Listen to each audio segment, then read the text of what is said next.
Azərbaycanda dövlət qurumlarında vəzifə tutan şəxslər üçün vahid maaş sistemi tətbiq olunacaq.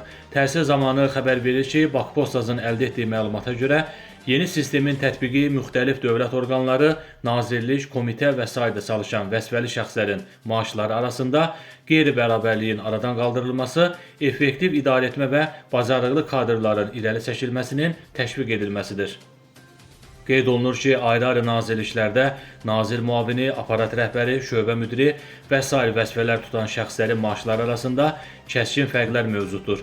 Vahid maaş sisteminin tətbiqindən sonra bu fərqlər aradan qalxacaq, hazırda maaşların çox yüksək olduğu bir neçə nazirlikdə şişirdilmiş məbləğlər aşağı salınacaq, maaşların az olduğu qurumlarda isə əksinə artımlar olacaq. Son nəticədə əksər nazirliklərdə mövcud maaşların 30-40% artacağı gözlənilir. Qeyd edək ki, yaxın vaxtlarda məsələ ilə bağlı müvafiq sənədin imzalanacağı bildirilir.